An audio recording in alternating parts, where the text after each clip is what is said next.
جی السلام علیکم every one. میرا نام باسط ندیم ہے اور میں آج ڈیلس میں Ghamidi centre of Islamic learning میں موجود ہوں اور میرے ساتھ حسن الیاس صاحب موجود ہیں. السلام علیکم حسن بھائی. وعلیکم السلام جناب. بہت بہت شکریہ حسن بھائی. سب سے پہلے تو میری ریکویسٹ پہ آپ نے مجھے یہاں پہ انوائٹ کیا اور میں آج پورا دن ہی آپ لوگوں کے ساتھ اسپینڈ کر رہا ہوں اور اس کا میں ایک الگ ویلاگ بناؤں گا کہ میرا ایکسپیرینس کیسا رہا. میرے بہت سارے سوالات تھے, بہت سارے آپ لوگوں کو آپ کا غامدی صاحب کا پوائنٹ آف ویو میں نے بڑے ڈیٹیل میں اسٹڈی کیا ہے, سنا ہے, اور میرے کچھ سوالات تھے, کچھ میری آڈینس کے سوالات تھے اور میں ان سب کو ایک جگہ پہ پٹ ٹوگیدر کر کے آپ کے پاس آپ کی خدمت میں حاضر ہوا ہوں. اگر آپ جو ہے کوئی بھی سوال کے اوپر آپ اگر جواب نہ دینا چاہیں تو پلیز مجھے بول دیجیے گا کہ ہم we can move to the next. میں حاضر ہوں, شروع کیجیے. اچھا حسن بھائی چلیں let's get right into it اٹ. سب سے پہلے میں ذرا پیئرز مورگن اسٹائل میں آپ سے ایک سوال پوچھنا چاہتا ہوں کہ 7 اکتوبر 2023 کو حماس نے جو اسرائیل پہ حملہ کیا تھا اس کو آپ آج کی ماڈرن ٹرمز ٹیررزم سمجھتے ہیں کہ نہیں؟ دیکھیے, اگر کوئی واقعہ پہلی دفعہ ہوا ہو تو اس کے اوپر آپ کسی اصطلاح کا, کسی تعبیر کا اطلاق کرنے میں بہت آسانی محسوس کر سکتے ہیں. مثلا اگر 2 ساورن اسٹیٹس ہوتی اور ان 2 ساورن اسٹیٹس میں ایک کوئی مسلح گروہ اٹھتا اور دوسری پہ حملہ آور ہو جاتا اور وہ نان کمبیٹنٹس کو بغیر کسی بیک گراؤنڈ کے مارتا, تو یہ بہت آسانی سے آپ اس کو ٹیررزم کہہ سکتے ہیں, اس کا اطلاق بھی کر سکتے ہیں. یہ جو حماس کی وہاں پر جدوجہد ہے یا ان کا مسلح حملہ ہے, یہ کوئی ایک دن میں نہیں ہو گیا کہ جس کی میں مذمت کر کے, جس کو میں دہشت گردی قرار دے کے ان لوگوں کو یہ بتاؤں کہ تم نے کوئی خلاف اسلام کام کیا ہے. یہ ایک پورا کا پورا نیریٹو ہے, نظریہ ہے, جو ان جگہوں پر جہاں پر مسلمانوں کو کانفلکٹ کا سامنا کرنا پڑتا ہے وہاں کی مذہبی قیادت نے دیا ہے. وہ مذہبی قیادت جب کوئی نیریٹو دیتی ہے تو اس نیریٹو کے کچھ بائی پروڈکٹس, کچھ آف شوٹس ہیں جو وقتاً فوقتاً سامنے آتے رہتے ہیں. تو اس وقت جو مڈل ایسٹ کے اندر کرائسس ہے اور اس میں حماس نے ایک آخری اقدام کیا ہے, یہ کوئی انڈیپینڈنٹ اقدام نہیں ہے بلکہ ان کی ایک کلیکٹیو چیزوں کو دیکھنے کا زاویہ نظر ہے جس کا نتیجہ نکلا ہے. اور وہ زاویہ نظر میں آپ کو مختصر بتاؤں 3 جملوں میں, تو وہ یہ ہے کہ جو فیصلے عالمی قوتوں نے کر دیے ہیں اس کو ہم نے نہیں ماننا. ہم حق اور انصاف کا تقاضا کرتے ہیں کہ اس سرزمین میں چونکہ ہم پہلے رہتے تھے لہٰذا ہمیں یہاں پر رہنے کی اجازت ہونی چاہیے. جو لوگ باہر سے آ کر یہاں پر قبضہ کر کے بیٹھ گئے ہیں ان کو نکال کے ان کا خاتمہ کرنا چاہیے. حماس نے اپنے مینیفیسٹو میں اس بات کو 25-30 سال بیان کیا ہے کہ وہ اسرائیل کی ریاست کا خاتمہ چاہتے ہیں, اور پھر گزشتہ کچھ عرصے میں انہوں نے اس سے اسپردار ہو کر 2 اسٹیٹ سولوشن کی بات بھی کرنا شروع کر دی ہے. تو اس وقت جو انہوں نے اقدام کیا ہے, اگر آپ اس اقدام کو ان کے موقف کے لحاظ سے دیکھیں تو مذہبی قیادت کا لڑنے کا جو نیریٹو تھا اسی کو انہوں نے اظہار کیا ہے. تاہم اس کے اندر ایک ایسا معاملہ ہے جو خود مذہبی قیادت بھی جب لڑنے کا فیصلہ کر لیتی ہے تب بھی دین اور شریعت کی بعض حدود کی وہ پابند ہوتی ہے, اور خود حماس کے علماء اس کی پابندی کا درس دیتے رہے ہیں. وہ ہے نان کمبیٹنٹس کو پکڑنا یا نان کمبیٹنٹس کے خلاف اقدام کرنا. تو ایک جو چیز اس وقت ہوئی وہ یہ کہ حماس نے نہتے شہریوں کو یرغمال بنایا. نہتے شہری جب میں کہتا ہوں تو ہمارا جو جہادی مائنڈ سیٹ ہے اس کے لیے ایک پورا نیریٹو لے کے آتا ہے. وہ نہتے کیسے ہیں بھائی, حکومتوں کو ٹیکس دے رہے ہیں اور اس سے حکومتیں یہ کر رہی ہیں وہ کر رہی ہیں. یہ تعبیرات فقہ کی روشنی میں چل نہیں سکتی. اگر کسی نے اسلحہ نہیں اٹھایا تو وہ پہ ڈائریکٹ کمبیٹنٹ نہیں رہتا. تو یہ خلاف ورزی اگر آپ اقدام میں جو اس کے لحاظ سے پوچھیں وہ تو ہوئی ہے. باقی جو کچھ انہوں نے کیا ہے وہ ان کے ایک نیریٹو کا نتیجہ تھا جس کا خمیازہ انہیں بھگتنا پڑ گیا. تو حسن بھائی ایک تو میں بھی اس والی ٹیکس والی بات کے اوپر, وہ میرا اگلا سوال تھا. میرا ایکچولی اس کے اوپر مطلب یہ 2 wrongs does not make a right والی بات نہیں ہے کہ اگر وہ تو کر رہے ہیں ٹھیک ہے, پورا ایک مقدمہ ہے. اور اگین میں اپنی ویڈیو میں جو آپ کا ڈیٹیل مقدمہ ہے اس کے اوپر وہ میں اپنی ریفرنس میں آپ کی لنک ڈالوں گا. میں کوشش یہ کروں گا کہ اس میں زیادہ سے زیادہ سوالات میں پٹ ڈاؤن کر سکوں نا آپ کے ساتھ. تو وہ جو ایک سرٹن ایونٹ ہوا جس میں سویلینز مارے گئے ہیں, ڈفرینٹ سورسز کہتے ہیں 600 700 800 جتنے بھی اسرائیلی مارے ہیں حماس نے, اس ایونٹ کو آپ اگین وہی 2 wrongs does not make a right والی بات سے کہ آپ سمجھتے ہیں وہ ٹیررزم ہے کہ نہیں ہے ٹیررزم؟ دیکھیے میں نے جو بات آپ سے عرض کی ہے کہ اگر آپ یہ مان لیں کہ حماس کی وہاں پہ حکومت تھی, حماس وہاں پر حکومت کر رہی تھی, اگر آپ یہ مان لیں کہ اسرائیل ایک سوورن اسٹیٹ ہے, تو پھر تو یہ بڑا آسانی سے کہنا بنتا ہے کہ جی یہ تو ایک دہشت گردی کا حملہ ہوا ہے، وہ ایک کانفلکٹ کا ایریا ہے. اس کانفلکٹ کے ایریا میں ایک نیریٹو ہے جو ایک قوت رکھتی ہے، اس نیریٹو کا انہوں نے اظہار کیا ہے. تو میں اگر اس کو دہشت گردی قرار دے بھی دوں تو آپ کا کیا خیال ہے جو سننے والے ہیں وہ اس کو ایسا دہشت گردی کے پرسیو کریں گے، وہ کہیں گے کہ ہم نے کام کیا. وہ تو نیریٹو رکھتے ہیں نا، تو ہمیں اس نیریٹو پہ بات کرنی چاہیے. وہ نیریٹو ہے جو وہ اس قوم کے ساتھ لڑنے کے لیے اپنائے ہوئے ہیں، اور آج سے نہیں اپنایا ہوا، وہ رشتہ 70 سال سے کم و بیش اپنایا ہوا. اس میں جنگیں ہوئی ہیں ان کے درمیان، انہوں نے ایک دوسروں کو مارا ہے. اسرائیل نے بھی حملہ آور ہو کے ان کو مارا ہے، وہ بھی حملہ آور ہو کے ان کو مارتے ہیں. تو ان حملہ آور ہونے کی جو اسٹریٹجیز ہیں، اگر آپ اس کو قانون کے لحاظ سے دیکھیں، کہنے والا یہ کہہ سکتا ہے کہ میں تو استبداد کے خلاف جدوجہد کر رہا ہوں، تو میرے نقطہ نظر کے مطابق وہ جدوجہد ہو سکتا ہے حکمت عملی کے لحاظ سے ٹھیک نہ ہو. تو میں اس کو دہشت گردی کا حملہ تو ہرگز نہیں قرار دیتا، اس لیے کہ ایک کانفلکٹ کا علاقہ ہے. اس کانفلکٹ کے علاقے میں دونوں طاقت کے بل پر آگے بڑھنا چاہ رہے ہیں، تو میں اس کو خلاف حکمت قرار دوں گا، میں اس کو بیوقوفانہ قرار دوں گا، میں اس کو یہ قرار دوں گا کہ اس کے نتیجے میں جو کچھ ان کو حاصل تھا اس کا خاتمہ ہو گیا. لیکن اگر آپ خالص قانون کی نظر سے دیکھیں تو کہنے والا یہ کہہ سکتا ہے کہ جی میں تو ایک استبداد کے خلاف لڑ رہا ہوں، اور اس استبداد کو آپ نے مان لیا نا جبر کی بنیاد پہ، میں نہیں مانتا. تو اس کو اس بحث میں لے جانے کے بجائے جو اصل چیز ہے وہ یہ کرنے کی ہے کہ بھائی یہ جو ریئلٹیز ہیں ان ریئلٹیز کا خاتمہ اگر آپ مسلح جدوجہد سے کر سکتے ہیں تو کر دیں. یعنی اگر حماس کے حملے کے نتیجے میں وہ اسرائیل پہ قابض ہو جاتے اور ان کی اپنی حکومت کا وہ اعلان کر دیتے جیسے باغیوں نے شام میں کیا ہے، تو ہم سب اس کو مان لیتے، اس لیے کہ ان کے نظر میں وہ استبداد تھا. نہیں کر سکے نا، اس کے نتیجے میں ان کو خود نقصان ہوا، جو کچھ حاصل تھا وہ ان کے ہاتھ سے چلا گیا. تو ہم کسی ایکٹ کو دہشت گردی یا عدم دہشت گردی اس وقت قرار دیں جس وقت خطے کے اندر دونوں قوتیں ایک دوسرے کے وجود کو ماننے کے لیے تیار کھڑی ہوئی ہوں. یہ تو مخاصمت کا علاقہ ہے جہاں پر وہ اس کی حکومت کو تسلیم ہی نہیں کرتے. دیکھیے یہی بات غامدی صاحب نے ایک دوسرے زاویے سے بیان کرنے کی کوشش کی جب سیدنا علی اور سیدنا امیر معاویہ کا کانفلکٹ ہوا. بھائی ایک فریق دوسرے کی حکومت کے انعقاد مانتا ہی نہیں ہے تو آپ اس کو باغی کیسے کہہ سکتے ہیں؟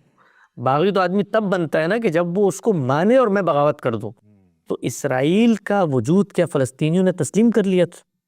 کیا وہ یہ سمجھتے ہیں کہ یہ حکومت کرنے کا ان کو، وہ تو سمجھتے نہیں ہیں. جب نہیں سمجھتے تو یہ ان کا ایک فیصلہ ہے، اس فیصلے کے کچھ کانسیکوینسز ہوں گے. وہ لڑیں گے تو سامنے والے کو چوڑیاں پہن کے تو نہیں بیٹھے، وہ بھی لڑیں گے تو اس سے آپ کا جانی مالی نقصان ہوگا. تو میں اس کو اس وقت دہشت گردی قرار دوں جس وقت فلسطین کی قیادت اسرائیل کو ایک ملک تسلیم کر لے اور اسرائیل فلسطین کو ایک آزاد ملک تسلیم کر لے، اور جو چیزیں اقوام متحدہ نے طے کی تھیں دونوں اس کے پابند ہو جائیں.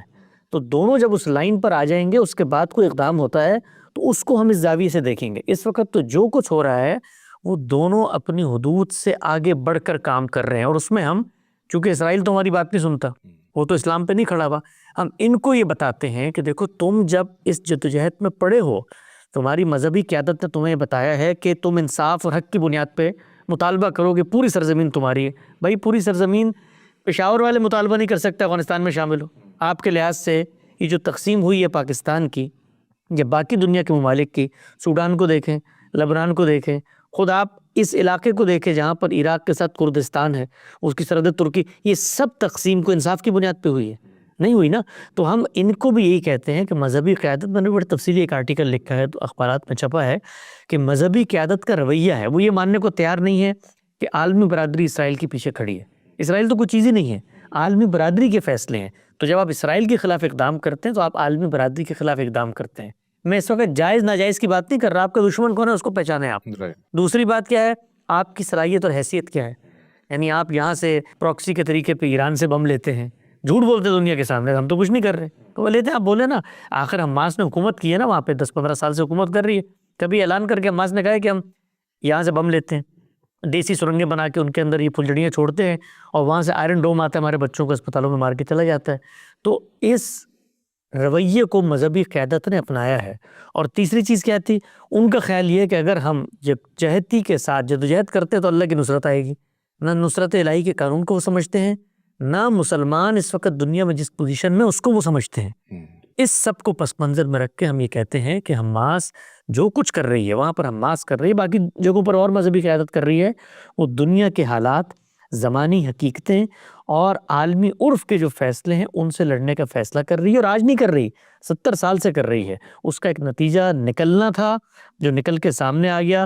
اسرائیل نے اس کو جواز بنا کے ایران کی وہاں پہ پراکسی ختم کی، ایران کا جو اثر رسوخ تھا اس کو شام میں ختم کیا، لبنان کے اندر جو اس نے بفر زون بنائے. اب جو کچھ حاصل ہے وہ بھی ان کو دھکیل کے اس علاقے سے، ابھی دیکھیے کل کی خبر، انہوں نے گریٹر اسرائیل کا نقشہ جاری کر دیا، اور اس نقشے کو جاری کرنے میں جتنی مدد ان کی ہے حماس نے، کسی اور دوسری قوت نے نہیں کی.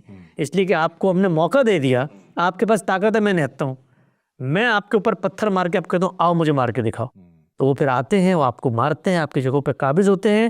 غامدی صاحب نے بڑی تفصیل سے مسئلہ فلسطین کے موضوع پہ گفتگو کی. ہم نے جو چیز بتانے کی کوشش کی ہے، لوگ اس کو سمجھتے ہیں یہ اسرائیل کے مظالم کے آگے ان لوگوں کے سینوں میں دل نہیں ہے، ان کو دکھ نہیں ہوتا. کس کو دکھ نہیں ہوتا؟ ان دکھوں سے نکالنا چاہتے ہیں، نکال کے یہ بتانا چاہتے ہیں کہ اپنی نسلوں کو بچانا ہے تو یہ مسلح جدوجہد کا رستہ ترک کرو. بڑا زبردست طریقے سے حسن بھائی آپ نے اس کو ایڈریس کیا، اس والے پارٹ کو. اور اگین آپ کے حساب سے it's not a debate of terrorism اور اینی تھنگ، یہ ایک آپ کا پورا جو نیریٹو ابھی آ گیا بڑا کلیئرلی.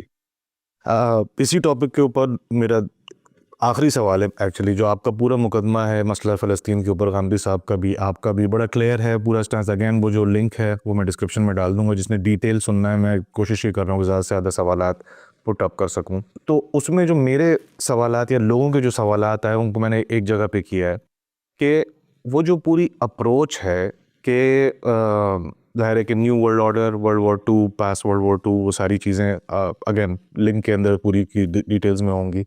اس کی وجہ سے ایک تو سوال یہ بنتا ہے کہ تھوڑی سی ڈیفیٹسٹ اپروچ نہیں ہے یہ ٹورڈز دس میٹر پورا اوور آل. اور دوسری بات یہ ہے کہ جس طرح سے غامدی صاحب بھی کہتے ہیں، آپ بھی کہتے ہیں کہ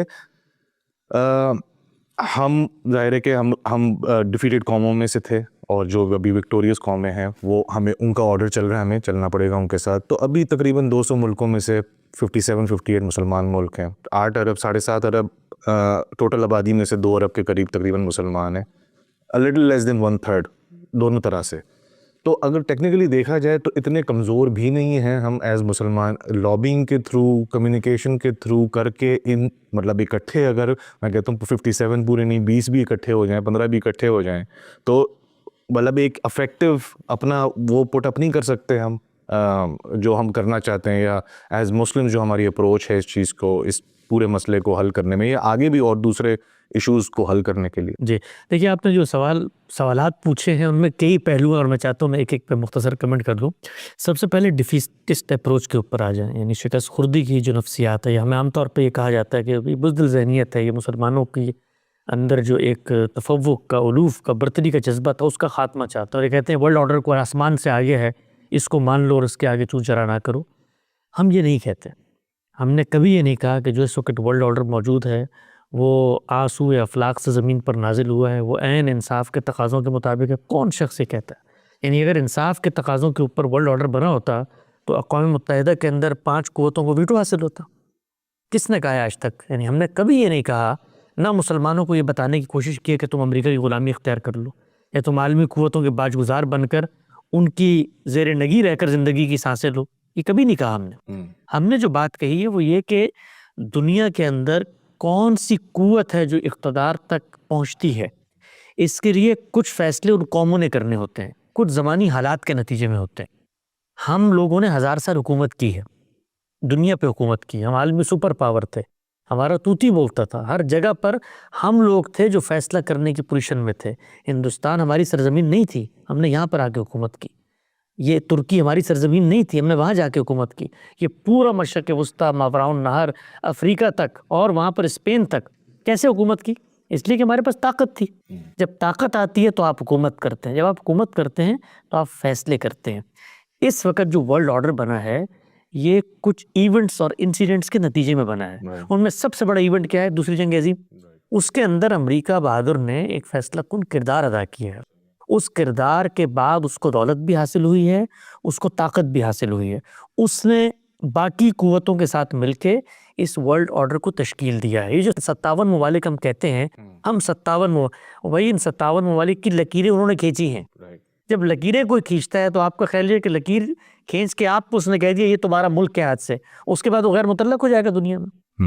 انہوں نے آپ کو نیم خود مختاری دی ہے وہاں پہ. صحیح. نیم خود مختاری کا مطلب یہ ہوتا ہے کہ آپ کبھی بھی ہم پر حملہ آور نہیں ہوں گے، ہمارے وسائل اور ہماری جن لوگوں کو تائید اور آشیرواد حاصل ہوگی ان کے خلاف حملہ آور نہیں ہوں گے. یہ جو ہوا ہے اس دور کے اندر، ہم دنیا کو یہ بتاتے ہیں کہ تاریخ انسانی میں کبھی یہ نہیں ہوا جو ہمارے ساتھ ہو گیا. خدا کا شکر ادا کرو.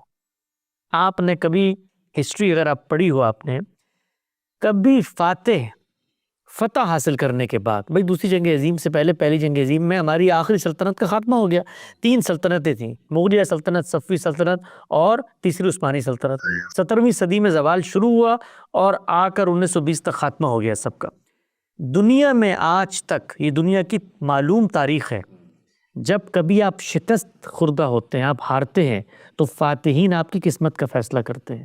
اور اس میں کیا ہوتا ہے؟ یا آپ غلام بنتے تھے، باج گزار بنتے تھے. یعنی یہ کہ آپ کا ملک ہوگا، کوئی تصور کر سکتا ہے؟ یعنی فاتحین فتح کرنے کے بعد کہیں یہ آج کے بعد تمہارا ملک ہے، وزیر اعظم بن کے پارلیمنٹ بنا کر اور اپنی اکانومی کو بہتر کر کے اپنے شہریوں کا لائف سٹائل اوپر کرو. کبھی ہوا دنیا کی تاریخ میں؟ کبھی نہیں ہوا. تو یہ وہ قوتیں، اور ہم بھی یہی کرتے تھے، وہ بھی یہی کرتے تھے، کوئی تاریخ ماضی کسی کا مختلف. ان قوتوں کے اندر کچھ عقل شعور لڑ بھر کے اس نتیجے پہ پہنچے، کروڑوں جانیں گنوائیں انہوں نے دوسری جنگ عظیم میں. ان کو کچھ عقل آئی کہ یار اگر یہی کچھ کر کے دنیا میں جینا ہے تو اس سے ہمیں وہ مفادات حاصل نہیں ہوں گے، لیکن ہیں ہم طاقتور، تو ہم دنیا کو ان کی حدود میں جینے کی آزادی دیتے ہیں. تو اس وقت جو دنیا میں 57 ممالک ہیں نا، جن کے بارے میں آپ کہتے ہیں کہ یکجا ہو جائیں، یہ یکجا تو ہوں، ذرا اگلے دن پتہ چل جائے گا ان کو یکجا ہوں. یعنی آپ کے خیال میں یہ یکجا ہوں گے، یکجا ہو کے سیاسی قوت بنیں گے نا، تو وہ جو سیاسی قوتیں موجود ہیں وہ اپنا خاتمے کا اعلان کر دیں گے. وہ سیاسی قوتیں تو مذہب کی بنیاد پر سوچتی نہیں، وہ تو روس کو نہیں آگے آنے دیتی. وہ مسلمان ہے نہیں، اس کی برتری، اس کا نیکسس وہاں پر قائم نہ ہو. اس دوسری جنگ عظیم کے بعد یہ قوتیں 60 سال سر جنگ کرتی رہیں اور ہم ان کے اعلی کار بن کے افغانستان میں لڑتے رہے. تو بتانا صرف ایک چیز مقصود ہے کہ جو کہا جاتا ہے نا ڈیفیٹسٹ اپروچ، بھائی آپ کے گھر میں چور گھسائیں، وہ آپ کو کہتے ہیں کہ جو نقدی نکالو تو تمہاری زندگی کی ضمانت ہے. تو میں اگر یہ سوچوں کہ یار میں اس کو یہ نقدی ابھی دے دوں اور اس سے جان چھڑاؤں، تو یہ نقدی تو میں دوبارہ کما سکتا ہوں نا اگر میری زندگی بچی رہے گی. تو کوئی شخص کہے گا کتنا شکست خوردہ، کتنا بزدل، لڑے نا اس کے ساتھ، تو اس کے پاس تو اسلحہ ہے، اس کے پاس تو بندوق ہے، تو میں کیا کروں گا اس کے بعد؟ میرے پاس کیا بچے گا؟ تو یہ پہلے نقطے کا آپ کو جواب ہے، صرف اس پہ آپ کو بات کرنا چاہتے ہیں. اس کے اوپر میں ایک چیز ایڈ کرنا چاہتا ہوں. چوری تو چلے، پھر ایک ایسی چیز ہے مال ہو گیا. ابھی جو سچویشن ہے کہ جو، اور میں صرف فلسطین کو نہیں سمجھتا، میں سمجھتا ہوں اس سے پہلے بھی افغانستان میں بھی چل رہا تھا، دوسری جنگوں میں بھی ہوش فلسطین میں آئی ہے لوگوں کو. لیکن ایکچولی جانے جا رہی ہیں نا لوگوں کی، بچے مر رہے ہیں، عورتیں مر رہی ہیں، لوگ مر رہے ہیں. تو سچویشن یہ وہ ہے، اور اس کی میں بڑی ایک سافٹ مثال ایک یہ ہے کہ بھائی مجھے پتہ ہے سال کے اینڈ پہ ایگزام ہے میرا، ٹھیک ہے، میں ایگزامینیشن ہال میں جا کے کھڑا ہوتا ہوں، پورا سال میں نے کوئی پڑھائی نہیں کی، اور اعلان کرتا ہوں یا میں نے فیصلہ کیا میں اگلے سال پڑھائی کر کے آؤں گا. یہ بہت ہی سافٹ مثال ہے. ایکسٹریم مثال یہ ہے جو ریالٹی ہے، مثال نہیں ہے، ریالٹی ہے کہ لوگوں کی جانیں جا رہی ہیں اس وقت. تو اس وقت ہمارے پاس یہ ٹائم نہیں ہے کہ یار اب ہم ری بلڈنگ کا پروسیس سٹارٹ کریں گے. صحیح ہے نا؟ تو میرا سوال یہ ہے بیسکلی کہ پھر اب 100 سال میں کچھ کیا نہیں پچھلے، ٹھیک ہے، ایک فری فال میں جا رہے ہیں سارے کے سارے مسلمان. اب جب ایکچولی مومنٹ آف ٹروتھ آیا ہوا ہے تو اب ری بلڈنگ کی بات کرنا، اس وجہ سے شاید وہ جو ڈیفیٹسٹ والا امپریشن ہے وہ آ رہا ہے. جی دیکھیں، میں اس پہ اسی طرف میں آ رہا تھا کہ جس وقت آپ دنیا کو یہ باور کراتے ہیں نا کہ آپ اپنے آپ کو پہچانیں، آپ اس دنیا کے اسٹیج پہ کہاں کھڑے، جب یہ عمل نہ ہو تو پھر آگے کی جو بات آپ نے کی ہے وہ لائے عمل کبھی بھی سین انداز میں مرتب ہی نہیں کر سکتے. آپ پھر آئیڈیاز کی دنیا میں جیتے ہیں. مثال دیتا ہوں میں آپ کو، آج مسلمان اس چیز کو تسلیم کر لیں کہ دوسری جنگ عظیم کے فاتحین نے دنیا کے اندر لکیریں کھینچ کر یہ ملکوں کو نیم خود مختاری دی. ایک نقطہ تسلیم کرنے کا ہے، اور یہ ہر جگہ تسلیم کرنا ہے انہوں نے. مثلا آج طالبان ڈیورنڈ لائن کو نہیں مانتے، تو اس کی وجہ سے مسلمان کو آ کے حملہ آور ہو رہا ہے. وہاں پر آپ دیکھیے، ہمیں تو نظر نہیں آتے مظالم، صرف وہ نظر آتے جو ہمارے ساتھ جو ہم کر رہے ہو تو کبھی نظر نہیں آتے. کردوں کے ساتھ پچھلے 30 35 40 سالوں میں جو کچھ ہم نے کیا ہے، آپ کو لگتا ہے وہاں کم لوگ مارے گئے ہیں؟ سوڈان کے اندر جو کچھ، تو دنیا کے اندر اگر آپ اس اپروچ کو تسلیم نہیں کرتے کہ بھئی یہ انصاف کے اصول پہ معاملات نہیں ہوئے، ہم نے پریکٹیکل ریئلٹیز کو دیکھنا ہے، تو آگے کا لاہ عمل نہیں بن سکتا. اب مل گئی ہمیں 57 ممالک میں نا نیم خود مختاری، تو بھائی ایک خطہ ارض تھا، اس خطہ ارض میں کچھ فیصلے عالمی فاتحین نے کیے اور پھر اقوام متحدہ نے وہاں پر کچھ فیصلے آپ کے حق میں کیے ہیں.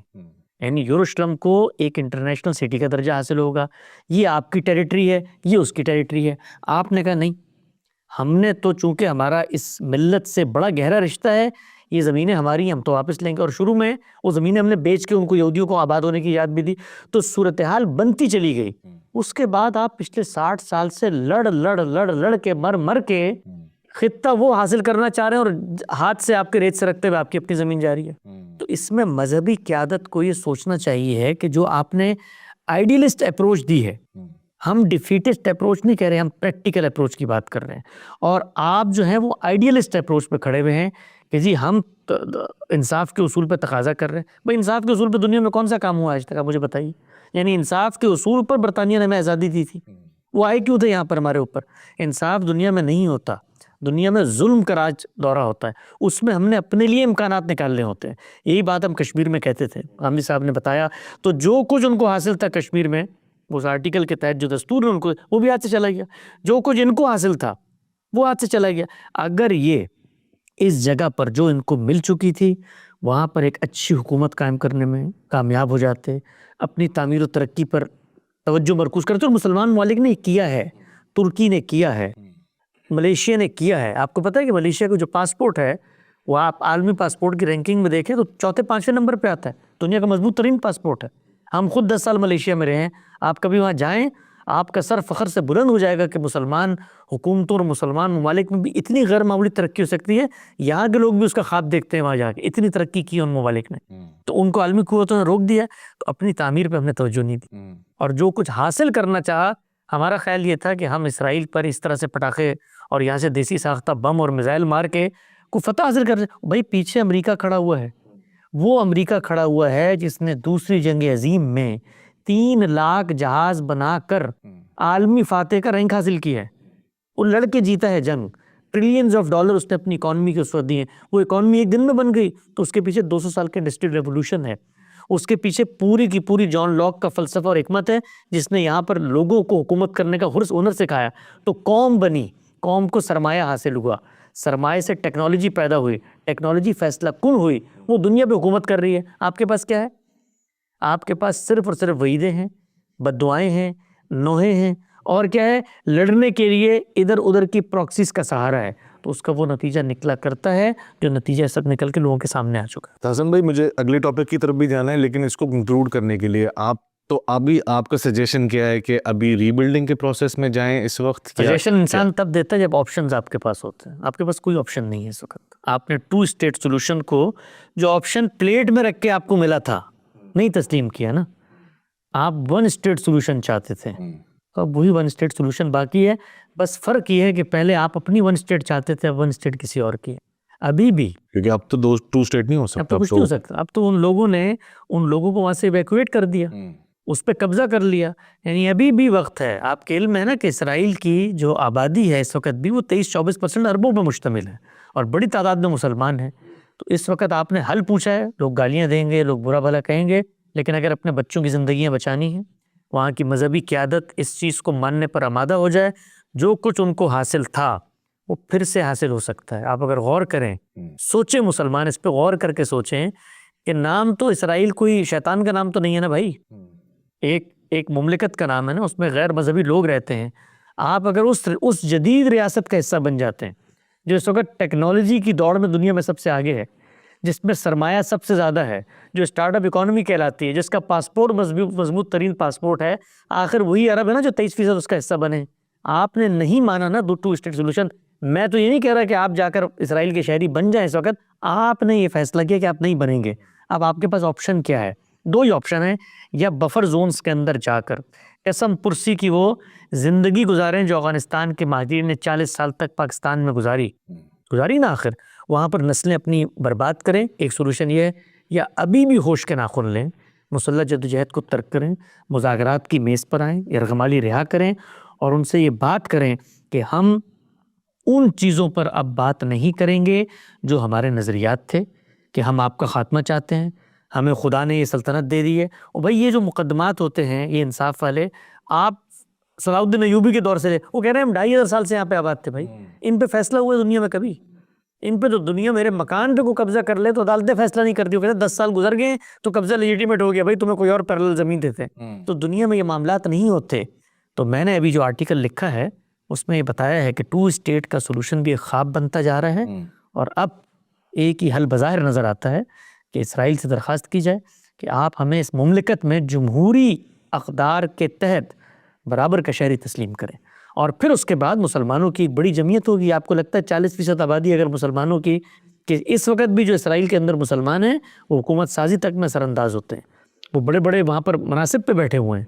تو وہ اپرچونٹی آج بھی آپ کے پاس ہے، اس کو جس وقت آپ اویل کرنا چاہیں. سوال صرف یہ ہے کہ اپرچونٹی تو آپ کے لیے اگلے دینے پہ آمادہ بھی ہیں کہ نہیں ہے. اس وقت تو وہ گریٹر اسرائیل کا تصور لے کر آئے ہوئے ہیں جس کے مقابلے میں آپ کے پاس کہنے کو کچھ نہیں، آپ کی قیادت ہی نہیں ہے. کیا کہیں گے آپ؟ تو کنکلوسیولی آپ کا کہنے کا مقصد ہے کہ بیسٹ کیس سینیریو یہ ہے کہ ان کے ساتھ ضم ہو جائیں، ان کے ساتھ بیسٹ مل جائیں. دنیا میں کبھی کچھ نہیں مطلب ہوتا، اس وقت ہمیشہ سچویشن میں پریکٹیکل سینیریو ہوتا ہے، سروائیول کا سینیریو ہوتا ہے. سروائیول میں سروائیول کا جو سینیریو ہے وہ میرے نزدیک وہ یہ ہے کہ ان کے ساتھ ضم ہو جائیں. لیکن چلے یہ تو ہو گیا فلسطین اس کا ایشو، باقی مسلمان کیا کریں کہ وہی ری بلڈنگ کے پروسیس میں جائیں اور نیکسٹ ٹائم ایسا نہ ہو. نہیں، باقی مسلمانوں کی جو مذہبی قیادت ہے، اور وہ مذہبی قیادت آپ کو بچوں کا خون بڑا دکھ دیتا ہے نا، وہ مذہبی قیادت اسلام آباد کے کنونشن سینٹر میں کھڑے ہو کے کیا کہہ رہی تھی جب یہ 7 اکتوبر کا حملہ ہوا اس کے بعد، کہ ہم جنگ بندی کی مخالفت کرتے ہیں، جنگ بندی نہیں ہونی چاہیے.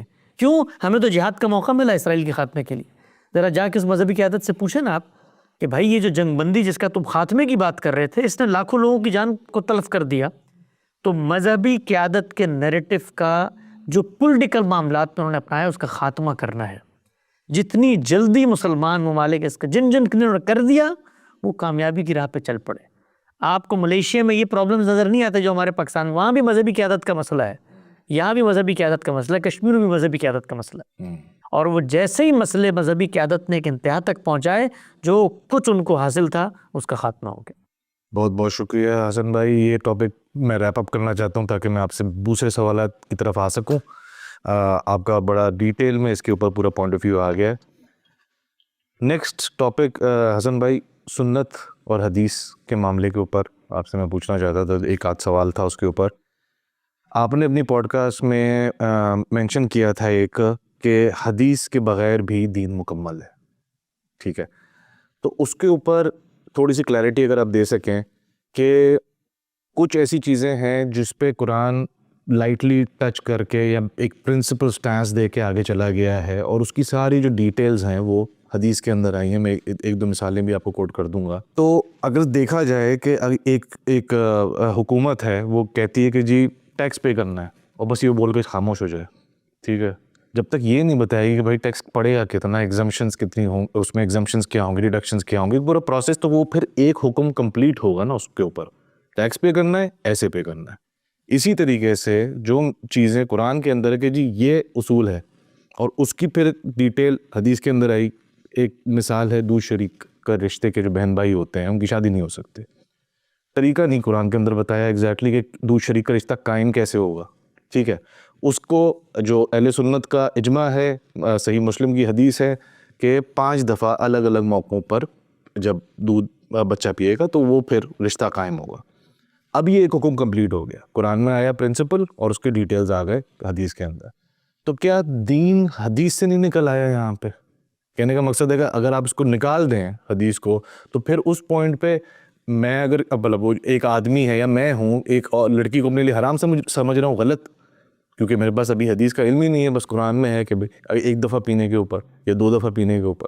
تو اس پہ آپ ذرا سا کلیئرٹی اگر دیں. دیکھیے اس پہ بڑی تفصیل سے ہم نے گفتگو کی ہے. حدیث کیا ہے کہ ایک موضوع ہے 23 اعتراضات سیریز میں، لوگ اس کو وہاں سن سکتے ہیں. وہاں پر ہم نے حدیث کے حوالے سے اپنا تفصیلی نقطہ نظر اور موقف بیان کیا ہے. حدیث ہوتی کیا ہے، حدیث کے بارے میں رسول اللہ صلی اللہ علیہ وسلم کے خود ارشادات کیا ہیں، حدیث کے بارے میں صحابہ کا عمل کیا تھا، عہد بہد اس کا جائزہ لیا ہے. تابعین کیا کہتے تھے، امت کا پورا علم اس کے بارے میں کیا کہتا ہے. یہ سب ویسے لوگ وہاں پہ سن سکتے ہیں. میں صرف اختصار کے ساتھ آپ کی اس مثال کو سامنے رکھ کر اپنا جو اصولی جواب ہے اس کو واضح کر دیتا ہوں. اور یہ ایک مثال ہے یہ ایک مثال ہے. آپ دسیوں مثالیں پیش کریں گے تو میں ہر مثال کے اوپر اسی طرح کی چرچا کروں گا, اور اس میں سے بے شمار مثالیں ہیں جو ہماری اس سیریز کے اندر زیر بحث بھی آئیں جن سے لوگ استدلال کرتے ہیں. اس کو میں ڈسکرپشن میں ڈالوں گا ابھی. دیکھیے, جس وقت آپ یہ دعویٰ کرتے ہیں نا کہ دین نے ایک اصولی بات کہہ دی, اور اصولی بات کہنے کے بعد اس کا جو پریکٹیکل سینیریو تھا یا اس کی جو حرکیات تھیں یا اس کی جو اسٹرکچر تھا وہ بیان نہیں کیا, وہ حدیث میں ہمیں ملتا ہے, تو یہ سب سے پہلے دعویٰ جو ہے اس دعوے کا انالیسس ہونا چاہیے. اس سے مراد کیا ہے؟ اس دعوے سے مراد یہ ہوتی ہے کہ اللہ کے پیغمبر نے جو دین انہیں دنیا تک پہنچانے کی ذمہ داری دی گئی تھی, اس دین کا ایک حصہ تو قرآن کی صورت میں پہنچا دیا, اور وہ سب کو پہنچا دیا, پوری امت کے پاس وہ قرآن مجید متفق علیہ موجود ہے. لیکن اس قرآن کی جو ہدایت تھی, اس ہدایت پر عمل درآمد کیسے کرنا ہے, اس کا مفہوم, مدعا, مصداق کیا ہے, اس کو انہوں نے لوگوں کو الگ الگ بتا کر پہنچایا ہے. حدیث کہتے کیسے؟ حدیث کہتے ہیں وہ جو شخص رسول اللہ کی نسبت سے اپنے فہم کے مطابق انڈیپینڈنٹ انڈیویجول رپورٹنگ کرتا ہے. آپ یہاں اسٹوڈیو میں موجود ہیں, 4 لوگ بیٹھے ہوں, یہاں سے اٹھ کے جانے کے بعد لوگ اپنی آبزرویشن پر یہ بتائیں کہ حسن صاحب نے گفتگو کی ہے, یہ میری حدیث ہو جائے گی. تو سب سے پہلی چیز اس میں جو رسول اللہ کی طرف سے ناگزیر ہے ہونا, اگر وہ دین کا کوئی مستقل بذات انڈیپینڈنٹ ہدایت بیان کر رہے ہیں جو قرآن میں نہیں ہے, تو سب سے پہلی چیز کیا لازم آتی ہے, عقل کیا کہتی ہے کہ رسول اللہ کو پابند کرنا ہے اس بندے کو کہ تم نے یہ بات آگے پہنچانی, کرنا کہ نہیں کرنا, ورنہ تو دین تو میرے لیے کچھ ہو گئی نا. میں قرآن میں آگے نماز پڑھو, نماز مجھے رسول اللہ نے پڑھ کر بتائی ہے, اور وہ میں نے آگے منتقل کرنی ہے اس طریقے سے کہ بھئی لوگوں کو بتائیں کہ نماز کیسے ہوتی ہے. تو پہلی ذمہ داری کیا آتی ہے رسول اللہ صلی اللہ علیہ وسلم پر کہ وہ پابند کریں گے. یہ جتنے لوگوں نے حدیث پہنچائی ہے آج تک پورے ذخیرہ حدیث میں, ان کو رسول اللہ صلی اللہ علیہ وسلم نے پابند کیا تھا کہ تم میری یہ بات سن کے آگے پہنچاؤ. یہ اپنی ڈسکریشن پہ سب نے پہنچا, یہ نہیں تھا, یہ سب کا سب لوگوں نے اپنی اگر ڈسکریشن میں پہنچایا تو اس سے آدمی کو سوچنا چاہیے کہ یہ معاملہ کیوں ہوا بھائی. یعنی سیدنا ابوبکر کے پاس جو ذخیرہ حدیث ہے وہ کہتے ہیں کہ اس کو تو جلا دینا چاہیے, ہم نے اس کی پوری تاریخی حوالے دیے ہیں اس کے. تو اگر دین کا ماخذ ہے حدیث اور دین کے مستقل بذات چیزیں اس میں بیان ہوئی ہیں, دین اس کے بغیر نامکمل رہ جاتا ہے, تو پھر تو اللہ کے پیغمبر کی یہ دینی ذمہ داری تھی کہ اس کو اس طریقے سے منتقل کرتے جس طریقے سے قرآن مجید منتقل کی ہے. تو یہ ابہامات ہیں. اب ہوتا کیا ہے, ہوتا یہ ہے کہ بظاہر آپ کو قرآن مجید میں حکم آیا ہے, اس کی تفصیل وہاں نہیں مل رہی ہوتی, اس کی تفصیل آپ کو مختلف جگہوں میں مل رہی ہوتی ہے. تو آپ یہ کہتے ہیں کہ یار دین نے اصول یہاں بتا دیا, پریکٹیکلٹی جو ہے وہ رسول اللہ صلی اللہ علیہ وسلم نے حدیث کے ذریعے پہنچا دی, تو اب حدیث کے ذریعے پہنچا دی تو ان سوالوں کا کیا جواب ہے؟ اچھا وہ جو پہنچائی ہے وہ دین کا سورس بنتے ہیں, انڈیپینڈنٹ انڈیویجول حکم اس کے اندر بیان ہوا ہے, تو دین کا سورس تو کبھی ضعیف نہیں ہو سکتا. دین کا سورس تو کبھی موضوع, قرآن کے بارے میں کبھی آپ نے گفتگو کی کہ قرآن کی یہ آیت موضوع ہے اس لیے کہ اس کو پہنچانے والے لوگ, وہاں تو ساری بحثیں ہوتی ہیں. اس علم کو ضمنی علم قرار دے دیا, جن لوگوں نے پہنچایا انہوں نے کہا تو تاریخ ہے بھائی, اس تاریخ میں ایک محدث دوسرے سے تاریخ لکھنے میں اختلاف کر رہا ہے. وہ جو تاریخ آپ کے سامنے آتی ہے, بخاری کی تاریخ آتی ہے آپ کے سامنے جس کو صحیح البخاری کہا جاتا ہے, اس تاریخ کی اپنی تاریخ کیا ہے؟ یہ تو دور کی بات ہے کہ میں اس تاریخ کو یہ کہوں رسول اللہ کی بات ہے, اس کی اپنی تاریخ کیا ہے, اس پر بحث ہو جاتی ہے. تو اب میں آپ کو یہ بتاتا ہوں کہ یہ جو پورا کا پورا گھپلا پیدا ہوتا ہے, تصور پیدا ہوتا ہے, ہم کیا کہتے ہیں؟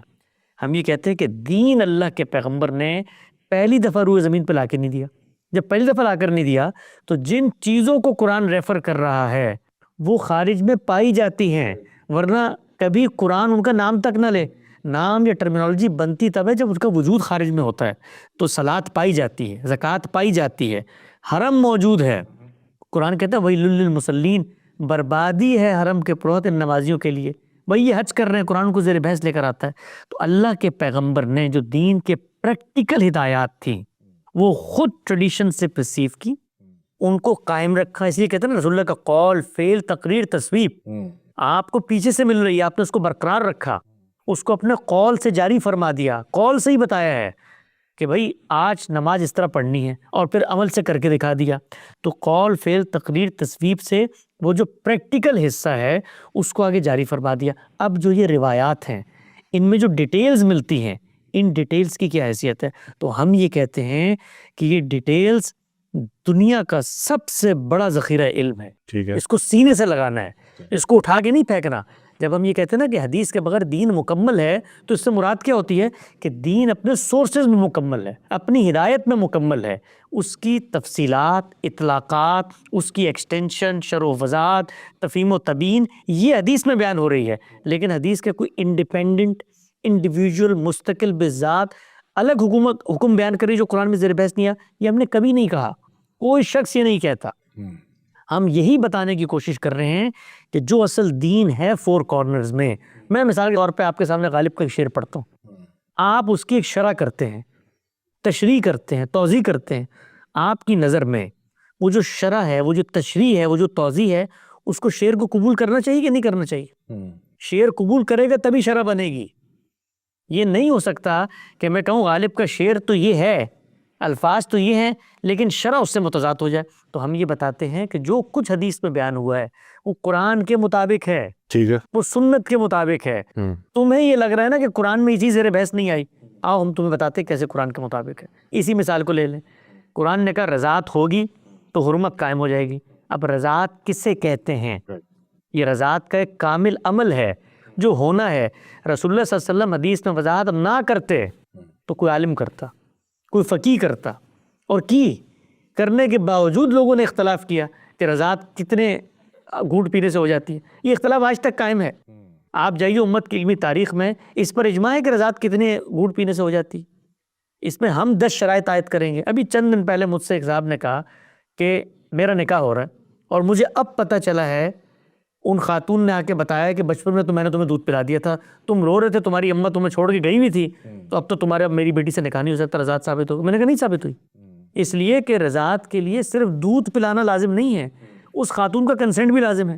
میرے بچے کو اٹھا کے لے جا کے چوری سے کوئی دودھ پلا دے تو میرا کنسنٹ تو نہیں ہے نا. تو یہ 10 پہلو ہیں جو کسی حکم کی شرح و وضاحت میں آتے ہیں. ٹھیک ہے. تو رسول اللہ صلی اللہ علیہ وسلم دین کے سب سے بڑے عالم تھے, انہوں نے دین پر عمل درآمد کیا. اسی کو ہم بتاتے ہیں کہ رسول اللہ کی حدیث میں کیا ہے, آپ کے علم و عمل کی روایت, آپ کی سیرت و سوانح, آپ کا اسوہ حسنہ, آپ کی تفہیم و تبیین, آپ کی شرح و وضاحت, یہ اس کا کانٹینٹ ہے. یہ شرح و وضاحت کوئی الگ دین نہیں ہے, یہ اسی دین کی ایکسپلینیشن ہے. یہ شرح و وضاحت نہ ہو تو اصل دین خراب نہیں ہوتا.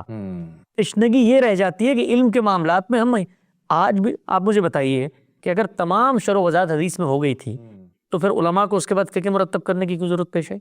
کیونکہ مسائل نئے نئے ہیں, آج مسائل پیش آتے ہیں. میں دین کی اسی ہدایت کو سامنے رکھ کر, ابھی کل مجھ سے کسی نے پوچھا کہ جی میں تو ڈاکٹر ہوں اور مجھے آپریشن کرنا ہوتا ہے, تو میں نمازیں جو ہے وہ قصر کر سکتا ہوں؟ تو نہ حدیث میں اس کا کوئی ذکر ہے, نہ قرآن میں کوئی ذکر. اصول موجود ہے, اس اصول کی اپلیکیشن ہوتی ہے. تو اپلیکیشن کبھی بھی الگ دین نہیں بنتا, اور اپلیکیشن کے بارے میں اگر معلومات میرے پاس نہ ہو تو میرا دین خراب نہیں ہوتا, میرے وہ اصول موجود ہیں. تو اس چیز کو, یہ ہماری امت میں ایک بڑا, جس کو آپ کہتے ہیں ایسا ٹریجڈی رہی کہ اصل سورسز اور ایکسپلینیشن ان کے ریلیشن کو نہیں سمجھا گیا. اس پہ بڑی اچھی کتاب لکھی ہے ہمارے دوست مولانا عمار خان ناصر نے, اس کو لوگ پڑھیں. انہوں نے یہی بتایا, ایک ہے قرآن, ایک ہے سنت, ایک ہے حدیث, ان تینوں کے ریلیشن کو سمجھیں. تو کوئی ایک ایسی حدیث نہیں اب تک میرے علم کے مطابق جس کو ہم قبول نہ کرتے ہوں اور ہم اس کو دین بنا کر نہ پیش کریں. وہ دین ہے, لیکن کیا وہ الگ دین ہے, نیا دین ہے, انڈیپینڈنٹ دین ہے؟ نہیں, وہ قرآن کی روشنی کے اندر رسول اللہ صلی اللہ علیہ وسلم کی ایکسپلینیشن ہے.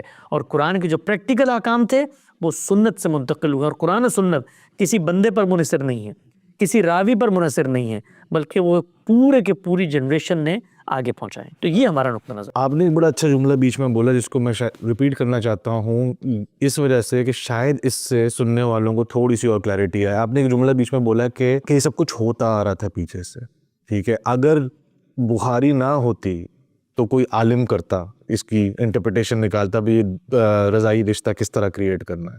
تو بیسیکلی آپ بھی اور غامدی صاحب بھی یہ جو بات کر رہے ہیں, جس کو میں تھوڑی سی کلیئرٹی دینا چاہ رہا ہوں کہ قرآن اپنی جگہ پہ ہے, سنت اپنی جگہ پہ ہے, اور اگر بخاری, اور آپ کا یہ جملہ کہ اگر حدیث نہ بھی ہوتی دین مکمل ہے, تو بخاری, اگر امام بخاری نہ ہوتے تو امام کوئی اور ہوتے, اور امام کوئی اور ہوتے, اور امام کوئی اور ہوتے, اور یہ ساری چیزیں تو ہیں, پارٹ ہیں دین کا حصہ, مطلب کہ دین سمجھنے کا حصہ.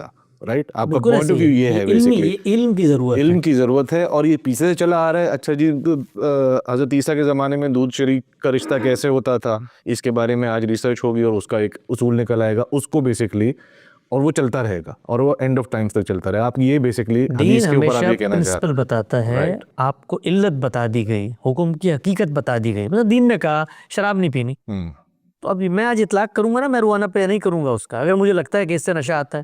تو اس کے لیے میں یہ جب میں کہتا ہوں نا کہ جی حدیث مثال کے طور پہ ہم تک نہ پہنچ, ہم بہت بڑے علم, اللہ کے پیغمبر کے اجتہادات, آپ کی سیرت و سوانح, آپ کی شرح وضاحت, اور کبھی لوگ اس کو پڑھیں. ہم نے اس ذخیرے پہ 10 سال کام کیا ہے. علم کے طریقے پر دین کی چیزوں پر غور کیسے ہوتا ہے, اس کی بنیاد حدیث ہے.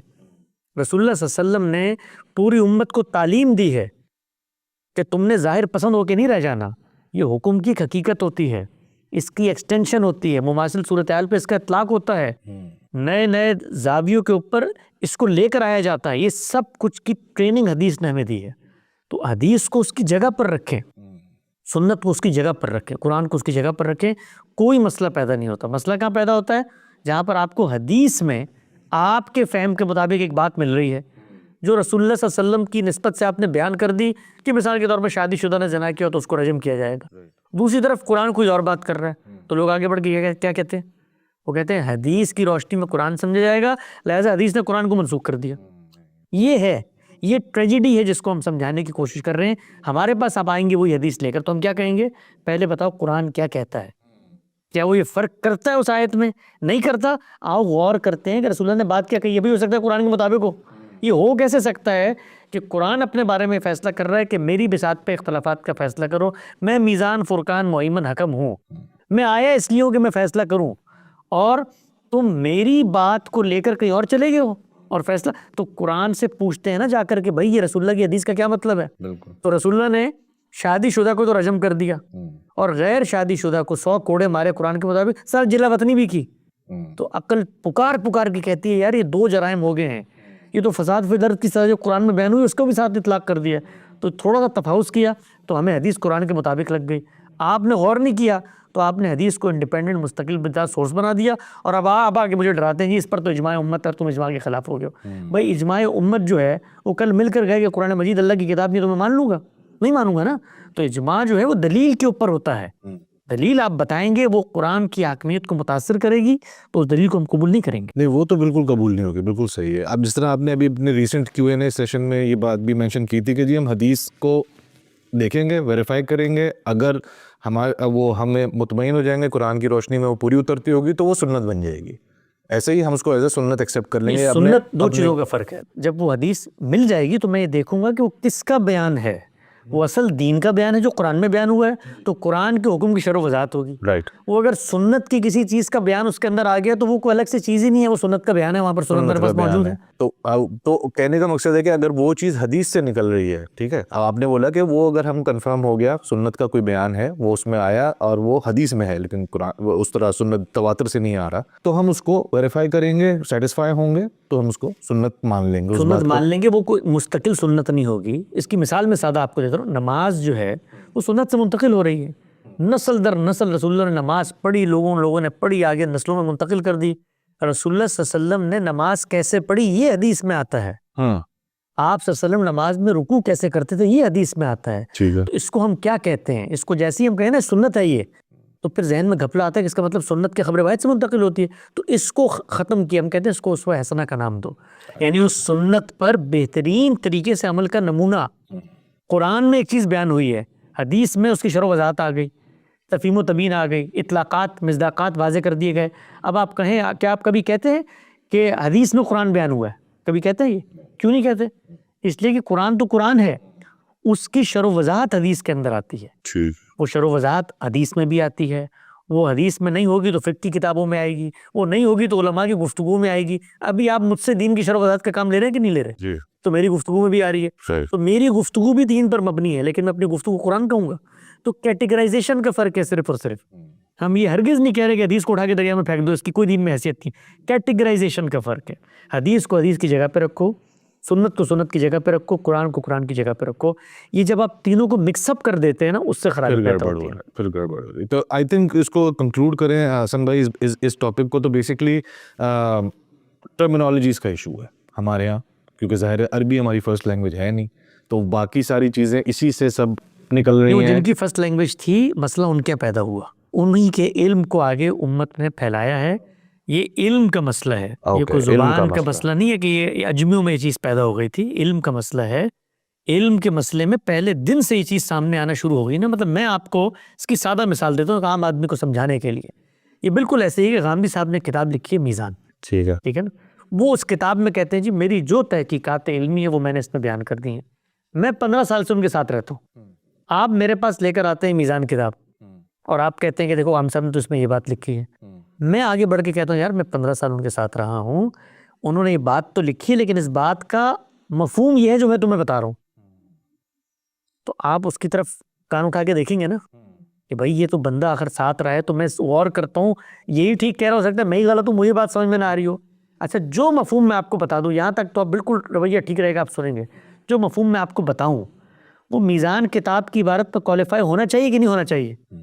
مثال کے طور پہ اس کتاب میں انہوں نے لکھا ہے کہ قرات جو ہے قرآن مجید کی صرف ایک ہے. میں کہوں نہیں یار میں غام صاحب کے ساتھ رہا ہوں، میں نے 30 سال ان کے ساتھ گزارے ہیں. وہ کہتے ہیں نہیں قرات تو 17 ہیں. اب 17 کو ایک میں کوالیفائی ہونا ہے تب میری بات شرح وضاحت بنے گی، ورنہ کیا ہوگا؟ ورنہ آپ کو یہ کہنا پڑے گا کہ حسن صاحب کی روایت کی روشنی میں غامدی صاحب کی کتاب میزان کا فلاں صفحہ ہم منسوخ سمجھیں گے. یہ آپ کو کہنا پڑے گا. تو یہ کہنے کی آپ کے پاس کوئی دلیل، اس کی اتھارٹی غامدی صاحب نے دی ہو دنیا کو کتاب میں لکھ کے کہ میرے شاگرد یہ بتائیں گے جی میری کیا چیز منسوخ. وہ غامدی صاحب اپنے بارے میں کہہ رہے ہیں میرا پورا تصور دین فہم میں نے اس میں بیان کر دیا ہے، اور میں آ کے دعویٰ کر رہا ہوں نہیں جی ان کا فہم تو میں نے منسوخ کر دیا. تو یہی معاملہ ہوا ہے قرآن کی بات میں. قرآن کی آیت ہے، حدیث میں بظاہر آپ کو قرآن سے مختلف ایکسپلینیشن نظر آ رہی ہے. تو اب رویہ کیا ہونا چاہیے تھا کہ غور کرتے اپنی انڈرسٹینڈنگ پہ، غور کرتے قرآن کی انڈرسٹینڈنگ پہ. جو آپ نے کیا کیا؟ آپ نے کہا نہیں روایت اصل ہے، دوسرے نے کہا اجماع اصل ہے، تیسرے نے کہا نہیں مشاہدہ اصل ہے. تو قرآن وہاں رہ گیا اور یہ چیزیں اس کے اوپر آ گئی، اور پھر ٹرمینالوجیز کی مس انڈرسٹینڈنگ اور علم کی کمی اور یہ سب کی وجہ سے سب گڑبڑ ہو گیا. چلیں حسن بھائی آپ نے بڑا زبردست اپنا پوائنٹ آف ویو پٹ اپ کر دیا ہے یہاں پہ، اینڈ جو لوگ دیکھیں گے وہ ڈیسائیڈ کر سکتے ہیں کہ ہم تھوڑا سا چلتے ہیں ذرا پوائنٹ ٹو پوائنٹ کویشچنس کے اوپر اور تھوڑے سے لائٹر سبجیکٹس کے اوپر. ایک تو آپ سے یہ پوچھنا چاہتا ہوں کہ ایک بہت ہی آج کل بہت لوگ آپ کے اوپر غامدی صاحب کے اوپر الزام لگاتے ہیں. رینڈ کارپوریشن کا آپ نے سنا ہے؟ نام سنا ہے میں نے. اچھا، تو اپیرنٹلی رینڈ کارپوریشن کوئی ہے کارپوریشن جو کہ مسلمانوں کے خلاف کام کر رہی ہے. نٹ شیل میں یہ ہے، ڈیٹیل بعد میں جو لوگ دیکھنا چاہتے ہیں گوگل کر لیں کہ وہ کیا کرنا چاہتے ہیں. تو لوگ آپ پہ یہ لگا رہے ہیں الزام کہ جی آپ لوگ ان کے لیے کام کر رہے ہیں اور مسلمانوں کا سافٹر اور جو ہے مور لبرل اور مور ویسٹرنائزڈ ورژن آپ کریٹ کرنے کی کوشش کرو. جو بھی ساری چیزیں اگر آپ نے سنا ہو اس بارے میں تو اس کے اوپر اگر آپ کچھ کہنا چاہتے ہیں لیکن کیا کہنا چاہیں گے؟ سنتے ہیں اس طرح کی باتیں، اس طرح کی بہت ساری باتیں سنتے ہیں. کوئی رینڈ کارپوریشن کہتا ہے، کوئی امریکی حکومت کہتا ہے، کوئی پتہ نہیں اور بھی کوئی اس طرح کے الفاظ ہم سنتے رہتے ہیں. تو یہ کہنے والوں کو حق ہے اس کا، وہ یہ بات کہیں. اور دنیا میں دیکھیے ارادے عمل کا امتحان ہے. جو شخص دنیا میں آتا ہے اللہ نے اس کو زبان دی ہے اور اس کو ہاتھ دی ہیں، اس سے وہ جو اعمال کا صدور کرنا چاہتا ہے وہ اعمال کا صدور کرے. کسی عمل کا صدور میرے اور آپ کے لیے کب حجت بنتا ہے؟ سائنس کے میدان میں کہا جاتا ہے کہ جس عمل کو آپ معمل میں دہرا کر تجربے اور مشاہدے سے ثابت کر دیں تو وہ میرے آپ کے لیے قابل حجت بن جاتا ہے. علم کے میدان میں یہ ہوتا ہے کہ جب آپ کوئی دعویٰ کرتے ہیں تو اس دعوے کے لیے آپ کو دلیل پیش کرنی پڑتی ہے، نظائر پیش کرنے پڑتے ہیں، شواہد پیش کرنے پڑتے ہیں. یہی معاملہ جرم کے ساتھ ہوتا ہے. جب آپ کسی کو مجرم قرار دیتے ہیں، عدالت میں لے کے جاتے ہیں، تو کیا کبھی آپ نے یہ دیکھا دنیا کی تاریخ میں ایسا ہوا ہو کہ کسی وکیل نے یہ کہا جی کہ میرا الزام ہے کہ یہ جو فلاں کٹہرے میں کھڑا ہے اس نے قتل کیا ہے، تو جج کہے کہ یار بہت خوب، تالیاں بجائیں، آپ نے الزام لگا دیا، ہم سب منتظر تھے کہ آپ کے الزام منہ مبارک سے سنیں اور اس پہ سزا کا تازیانہ برسا دیں. کبھی ہوا دنیا کی تاریخ میں سے؟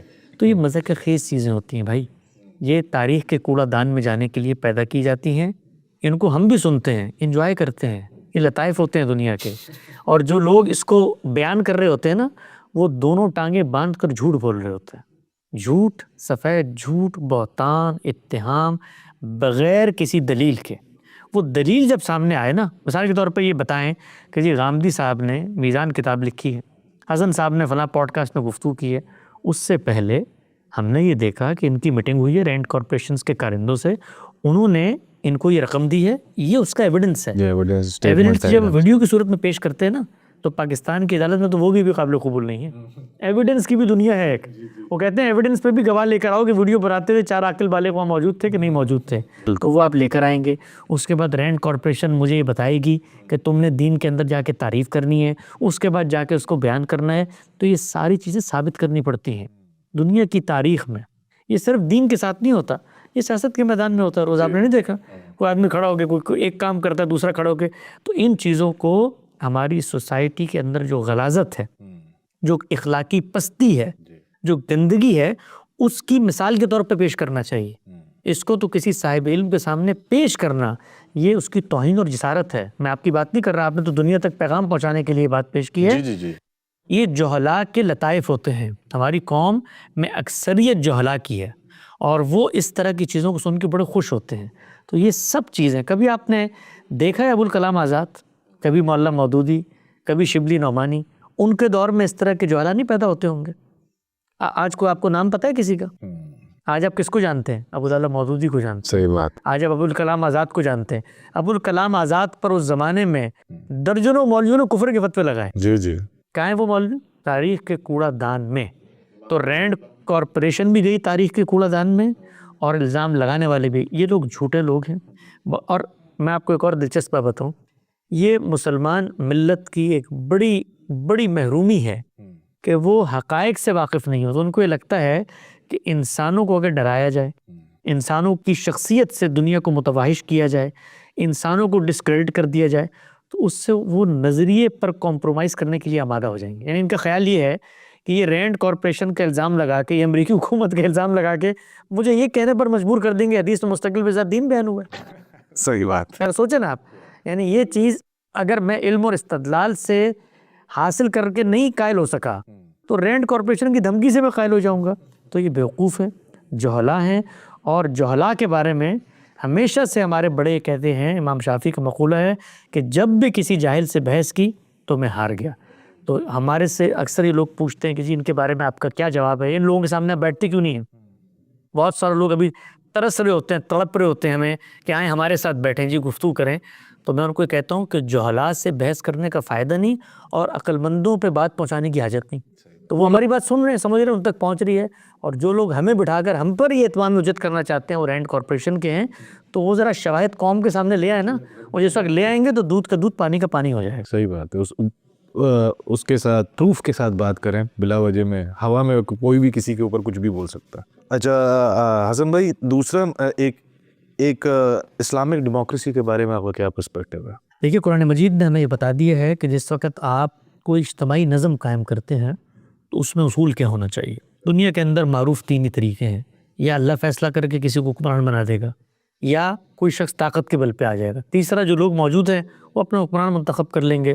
تو قرآن نے بتایا امرہم شورا بینہم، ان کا نظم اجتماعی باہمی مشورے پر مشتمل ہوتا ہے.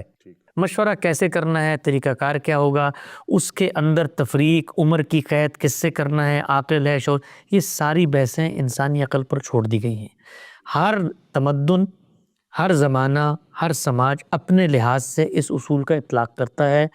جو بھی معاشرہ ہے اگر وہ مسلمانوں پر مشتمل ہے، اپنے اصولوں کی روشنی میں اس پر اطلاق کر رہا ہے تو اسلامی جمہوریت کے اندر کھڑا ہوا ہے. اور اگر وہ اپنے اصولوں کے مطابق اس پر اطلاق نہیں کر رہا، جیسا کہ ہم نے دیکھا اس وقت مسلمان ممالک کے اندر ڈکٹیٹرشپ رائج ہے، بادشاہت رائج ہے، تو وہ خلاف اسلام ہے.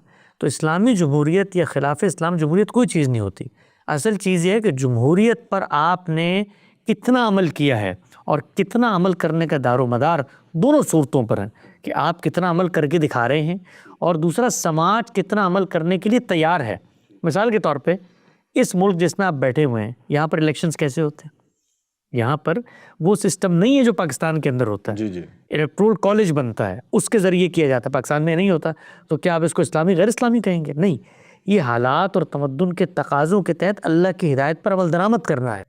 تو اس میں جو شخص اپنے حالات کے ممکن ہے کہ صومالیہ کے مسلمان اپنے لحاظ سے جمہوریت پر عمل درآمد کریں تو ڈفرینٹ نقشہ سامنے آئے. پاکستان کے مسلمان کریں تو دونوں ہی اسلامی جمہوریتیں ہوں گی. ٹھیک ہے. سوال میں نے آپ سے اس لیے پوچھا اس کا کہ آپ کا پورا مقدمہ اگین وہ بھی میں لنک میں ڈال دوں گا دوبارہ سے, اور لوگ پورا مقدمہ سن سکتے ہیں ڈیٹیل میں. تو مشورے سے حکومت قائم کی جائے, ٹھیک ہے. اب یہ جو مشورے سے حکومت قائم ہوگی تو یہ حکومت کسی بھی قسم کوئی ایسی چیز لیگل کر سکتی ہے جو اسلام میں حرام ہے. اگین میں مسلمانوں کی حکومت کی بات, کن کی حکومت ہوگی وہ؟ مسلمانوں کی حکومت. تو وہ مسلمان اس کو حرام سمجھتے ہوئے اس کو جائز قرار دے دیں گے. اگر ایسی کوئی, جس طرح آج کل آپ کو پتہ ہے LGBT کا جتنا چل رہا ہے, تو میں تو سب جمہوریت کو تو بعد میں رہوں گا, پہلے تو ان کے ایمان پہ گفتگو کروں گا آپ سے. یعنی جمہوریت میرے لیے کیا رکھتی ہے, یہ قانون کیا رکھتا ہے؟ جو مسلمان جس ملت کے اندر اتنی بڑی تعداد مسلمانوں کی یہ کہنے پر آمادہ ہو جائے کہ اللہ نے جو حکم دیا ہے ہم اس کو آج سے نہیں مانتے, تو میں تو پہلے ان کی ایمان پہ گفتگو کروں گا ان سے. ٹھیک ہے. میں تھوڑے رہوں گا جمہوریت کو, قانون سازی کو, LGBT کا. مجھے کیا لگا, مجھے تو ان سے گفتگو کرنی ہے جا کر. اور اگر وہ لوگ اس بات کو سننے پر آمادہ نہیں ہیں کہ ہم تو کسی خلاف اسلام چیز کو اسلام بنا کر پیش کریں گے, تو آپ کا کیا خیال ہے کہ میں کسی دستور میں کسی قانون میں کوئی چیز رکھ دوں تو وہ اس کی پابندی کریں گے؟ جب وہ شریعت کے اس حکم کو نہیں مان رہے کہ خلاف اسلام کسی چیز کو اپنے اوپر نافذ نہیں کرنا, تو آپ کے خیال میں وہ شریعت کے اس حکم کو مانیں گے کہ آپ نے اللہ کے دین پر چلنا ہے؟ اصل میں اس میں مطلب یہ ہے کہ اگر جنرلی وہ اسلام, جیسے پاکستان کی مثال لے لیں نا, ٹھیک ہے. اب پاکستان میں فار ایگزامپل LGBT کا ایک گروپ بن جاتا ہے اور وہ کہتے ہیں جی ہمارا حق مارا جا رہا ہے, ہمارا یہ وہ, تو ہم سرکار کے پاس جاتے ہیں. سرکار کہتی ہے جی ہمیں پروٹیکٹ کرنا ہے, کیونکہ ظاہر ہے وہاں پہ تو پھر سرکار نے انٹروین کرنا ہے. ویسے تو پرسنل معاملات کے اندر نہیں کرنا, یہ ایک پرسنل معاملہ ہے کہ بھائی میری اورینٹیشن کیا ہے اگلے کی, رائٹ. لیکن اب جب یہ گروپ پہنچ گئے سرکار کے پاس کہ جی ہمیں پروٹیکٹ کریں, ہمیں لوگ مار دیتے ہیں, ہمیں پتا چلتا ہے یہ وہ, تو اس پوائنٹ پہ سرکار کے پاس یہ ہے کہ وہ ان کو لیگلائز کر دے. مطلب یہ سرکار کیا کرنے جا رہی ہے؟ سرکار یہ کہنے جا رہی ہے کہ جی آپ جو کام کرتے ہیں وہ اسلام کے مطابق ہے. سرکار یہ کہنے جا رہی ہے کہ آپ کل سے نکاح کریں گے ہم اس کو شادی تسلیم کریں گے. یا سرکار یہ کہنے جا رہی ہے کہ آپ جو کام کر رہے ہیں یہ ایک انحراف ہے, اور اس انحراف کو اپناتے ہوئے بھی آپ کو کسی کو مارنے کی اجازت نہیں ہے. کیا کرنے جا رہی ہے؟ اگر جان مال آبرو کا تحفظ کر رہی ہے تو اس میں کسی کو کوئی خطرہ نہیں ہونا چاہیے, اس لیے کہ ہماری شریعت نے یہ بتا دیا ہے کہ موت کی سزا کن جرائم میں دی جا سکتی ہے, یا وہ قتل کیا جائے گا یا فساد فی الارض ہوگا. تو اگر تو آپ نے ان کو کہنا ہے کہ آپ فساد پھیلا رہے ہیں, کھلی اباشی کا ارتکاب کر رہے ہیں, تو پھر تو ہم ان پہ سزا کا نفاذ کریں گے. اگر ہمیں سزا کا نفاذ کرنا حکومت نہیں کرے گی, میں اس پر تنقید کروں گا کہ خلاف اسلام کام کر رہی ہے. لیکن اصل چیز یہ ہے کہ جو لوگ اس پر عمل درآمد کریں گے ان کا دینی ویژن کیا ہے. سوال یہ ہے وہ دین میں اس عمل کی قباحت سے واقف ہے؟ اگر واقف نہیں ہے تو وہ تو وہی فیصلے کریں گے جو دنیا بھر میں ہوتے ہیں, اور واقف ہیں تو ان کو اگر فیصلہ کرنے میں کوئی چیز مزاحم ہے تو میں بطور عالم کے طالب علم کو روکوں گا. تو یہ جو ہمارے یہاں پوری بحث پیدا ہوتی ہے نا کہ اسلامی ڈیموکریسی کے اندر آپ پہلے سے کچھ قاعدے طے کر لیں, بھائی وہ قاعدے تو آلریڈی طے ہیں. مسلمان جب کلمہ پڑھتا ہے تو قاعدہ طے ہو گیا نا کہ میں خلاف شریعت کچھ نہیں کروں گا. وہ قاعدہ تو دکان پہ بھی طے ہے, مکان میں بھی طے ہے, اسپتال میں بھی طے ہے, حکومت میں بھی طے ہے. وہ تو میں نے اپنے آپ کے ساتھ وعدہ کر لیا ہے کہ یہ کام میں نے نہیں ہونے دینا. لیکن میں اگر کمپرومائز پہ آمادہ ہو جاؤں تو پھر دنیا کی کون سی طاقت مسلمانوں کی جمہوریت میں خلاف اسلام کسی چیز کو نافذ ہونے سے روک سکتی؟ تو یہ کنکلوسیولی اس کا جواب یہ ہے کہ جو مسلمانوں کی حکومت ہے, جتنا اسلام ان کے اندر ہوگا اس کا ظہور ان کے اعمال میں ہو جائے گا. یہ جواب ہے. اور LGBT کا جہاں تک سوال ہے, کوئی بھی حرام چیز لے لیں, کوئی بھی حرام چیز لے لیں, شراب ہو, کوئی بھی چیز ہو, شراب لیگلائز کرنے کا کر سکتے ہیں. تو ہر حکومت کو یہ کہا جائے گا, ایشو ٹو ایشو دیکھا جائے گا نا کہ دین کیا کہتا ہے اس کے بارے میں. تو اگر مسلمانوں کی حکومت ہے اور ایک چیز ان کے دین میں ناجائز قرار پا دی گئی ہے تو پھر اس پر اللہ نے کہہ دیا ومن لم یحکم بما انزل اللہ فاولئک هم الکافرون فاولئک هم الفاسقون. جو حکمران اللہ کی شریعت کی خلاف ورزی کرتے ہیں وہ ان اللہ کافر و فاسق بن کے اٹھیں گے. تو ہم اس بات کی ان کو منادی کریں گے, ان تک تبلیغ کریں گے اس بات کی. لیکن پھر بھی وہ لا بنا سکتے ہیں. لا تو طاقت ہے ان کے ہاتھ میں نا, میں تو نہیں بنا سکتا. لا تو وہ بنائیں گے, وہی بنائیں گے. گورنمنٹ ہے وہ لا بنا سکتی ہے, لا تو وہ بنا سکتی ہے, لا تو وہ بنائے گی. اس لا پر میں کرٹیسزم کروں گا کہ خلاف اسلام کیا ہے انہوں نے کام. لا بنانے کی تو طاقت ان کے پاس آ گئی نا, میرے پاس نہیں ہے طاقت. اوکے, کیونکہ وہ ہیں پارلیمنٹ میں تو نہیں بیٹھا ہوا نا. رائٹ. مطلب آپ کہہ رہے ہیں کہ وہ اب جو بھی کر رہے ہیں اگر وہ نہیں فالو کر رہے تو میں ان پہ کرٹیسزم کروں گا, کرٹیسزم کر سکتا ہوں, میں ان کو بتاؤں گا, میں ان کے خلاف سیاسی جدوجہد کر سکتا ہوں. میں سیاسی پارٹیوں کو بتاؤں گا جا کر یہ خلاف اسلام کام کر رہے ہیں, یہ کام تو ہم کریں گے. اچھا, اس کے علاوہ ہمارے پاس کیا راستہ؟ مطلب اس کی کوئی یہ نہیں ہے کہ لیگل کوئی بغاوت ٹائپ کوئی چیز نہیں ہو سکتی؟ بغاوت اس وقت ہوتی ہے، اس کو بھی رسول اللہ صلی اللہ علیہ وسلم نے بتا دیا ہے کہ اگر تو کسی چیز کو کھلا کفر کا ارتکاب کوئی حکمران کر رہا ہے، کھلا کفر ارتکاب کر رہا ہے، اور پھر ابھی بڑی تفصیل سے ہم نے اس پہ گفتگو کی ہے شام سے متعلق سیریز میں، لوگ اس کو ڈسکرپشن میں دیکھ سکتے ہیں، وقت بھی کم ہے، کہ اس کے کچھ حدود و شرائط ہیں اسلام میں. وہ بغاوت کرنے سے پہلے 10 چیزیں دیکھنی ہیں آپ نے بھائی. کوئی آپ کو اس کے لیے پہلے نظم بنانا ہے اپنا، آپ کو ملک سے نکلنا ہے، وہاں قیادت ہوگی، اس کے فیصلے مانے جائیں گے، اپنے وسائل کا جائزہ لینا ہے، پھر جا کے بغاوت کرنی ہے نا. پارلیمنٹ میں قانون پاس ہو گیا، میں چلا گیا اپنی ٹی پستول لے کے پارلیمنٹ کے سامنے گیا اور مجھ سے لڑو، تو میں مروں گا نا بھائی. تو ایسی بغاوت دین اسلام میں جائز نہیں ہوتی، اس کے حدود و شرائط ہیں، اس کو بڑی تفصیل سے ہم نے اس کی جگہ پہ بیان بس کی. بیسیکلی پروپوگیٹ کر سکتے ہیں آپ، لیکن وہ جو اس سائڈ پہ بیٹھے پارلیمنٹریز بیٹھے ہیں دین وہ میں کر سکتے ہر ہیں. انحراف کے حوالے سے آپ کی ذمہ داری آپ کے دائرہ اختیار میں ہوتی ہے، اس سے بڑی ذمہ داری آپ پہ دین نے نہیں ڈالی. ٹھیک چلیں، تھینک یو سو مچ حسن بھائی، بہت بہت شکریہ. آپ نے سوالوں کا بڑا زبردست طریقے سے اپنا پورا مقدمہ دوبارہ سے رکھا، چیزوں کو رکھا، اور اب لوگوں پہ چھوڑتے ہیں کہ وہ ڈیسائیڈ کرتے ہیں. آپ کا شکریہ بھائی، آپ یہاں پہ تشریف لائے، اور جو کہ مختصر وقت تھا، یہ بڑے اصولی نوعیت کے مباحث ہیں جو آپ نے چھیڑے ہیں، ان پر ہم نے بڑی تفصیل سے گفتگو کی ہے، اور ایک ایک چیز کو علمی، فکری، استدلالی انداز میں سمجھایا ہے. 23 اعتراضات کی سیریز، لوگ اس کو وہاں دیکھ سکتے ہیں. باقی موضوعات پر بھی غامدی صاحب کی کتب موجود ہیں. میں باقی ایک چھوٹا سا طالب علم ہوں جی، غامدی صاحب کے جو افکار نظریات میں سمجھتا ہوں، اپنے فہم کے حد تک میں نے پہنچا دیا. آپ کے سوالوں کو اور آپ کی آمد کا شکریہ. بہت شکریہ سر.